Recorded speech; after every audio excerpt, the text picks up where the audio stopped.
হঠাৎ রূপগঞ্জ থেকে আসছিলাম বন্ধুরা। এই আসার পরে এই রাস্তার পাশ দিয়ে, এই রাস্তা দিয়ে, যে রাস্তাটা দেখছেন সুপারি গাছ, এই রাস্তা দিয়ে আমি ঢুকতেছিলাম। ঢুকে একটু আগে মোটরসাইকেল রেখে দেখি যে উপরে অনেকেই পানি দিচ্ছে। কি বিষয়?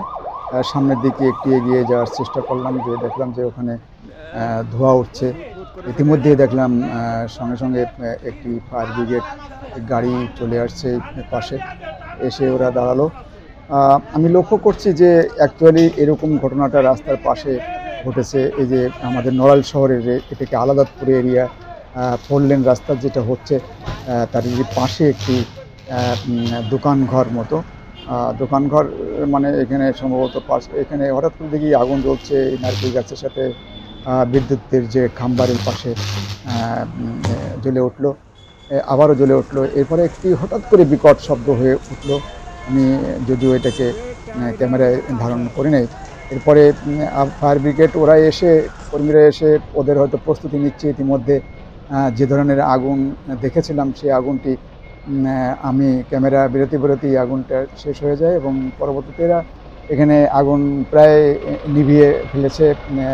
বালতি দিয়ে, পানি দিয়ে, পানিরও সংকট দেখলাম, লক্ষ্য করলাম। দৌড়দৌড়ি করছে, কেউ একটু পানি এনে হেল্প করার চেষ্টাও করছে না। আবার শুনলাম যে তারা পানি না দিয়ে চেতে ঘরের থেকে মালামাল বের করার জন্য চেষ্টা করছে, অথচ আশেপাশে বড় ধরনের শপিং মল রয়েছে এই পাশে। ইতিমধ্যে ফায়ার ব্রিগেড মোটামুটি এটাকে প্রস্তুতি নিয়ে পানি সাফ করার চেষ্টা করেছে, যদিও ঘরের আগুন ইতিমধ্যেই বালতির পানি দিয়ে স্থানীয় লোকজনের সহযোগিতায় নিভিয়ে ফেলেছে। এই যে পাশে দেখলেন বড় দুটো ঘর, এটা বড় ধরনের শপিং মল, একটা মোটর পার্টসের দেখলাম।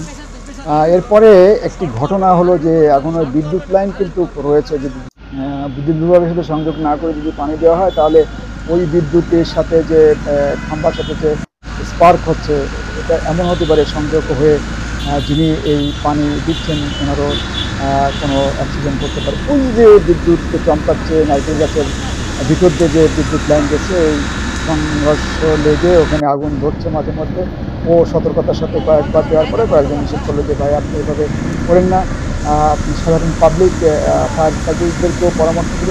পরবর্তীতে যতটুকু দেখলাম, সামনের পরে যেটা ঘটলো, তারা বিদ্যুৎ বিভাগের সাথে যোগাযোগ করে এই লাইনটি অফ করে দেওয়ার পরে তারা মোটামুটি গাছে পানি দিয়ে গাছের বিদ্যুতের যে ইয়ের সাথে যেটা হচ্ছিল, স্পার্ক হচ্ছিল, আগুন ধরে যাওয়ার উপক্রম চলছিল, এটাকে বন্ধ করতে তারা চেষ্টা করে।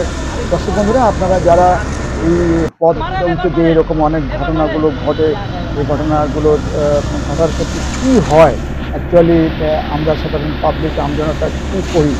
অনেকে উৎসুক জনতা হিসেবে দাঁড়িয়ে দেখি, কেউ সাহায্যের জন্য এগিয়ে আসে না, আবার অনেকেই সাহায্যের জন্য এগিয়ে আসে, আবার কেউ সাহায্যের জন্য এগিয়ে আসার নাম করে অনেক ধরনের ঘটনা ঘটিয়ে ফেলতে পারে। এই সব দিকে খেয়াল রাখা আমাদের খুবই জরুরি।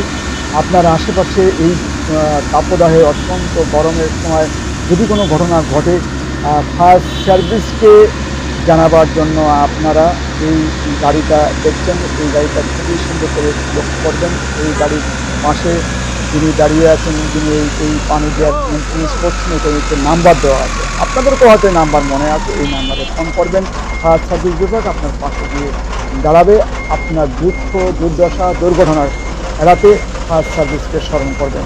দর্শক বন্ধুরা, আপনাদেরকে এই পথ চলার মধ্য দিয়ে যে ঘটনাটি দেখাবার চেষ্টা করেছি। যদি আপনাদেরকে ভালো লাগে, আমাদের চ্যানেলটিকে সাবস্ক্রাইব, লাইক, শেয়ার দিয়ে নিত্য নতুন আপডেট, এই ধরনের তাৎক্ষণিক তাজা খবর পেতে আমাদের সঙ্গে থাকুন। ধন্যবাদ সকলকে আমাদের সঙ্গে থাকার জন্য।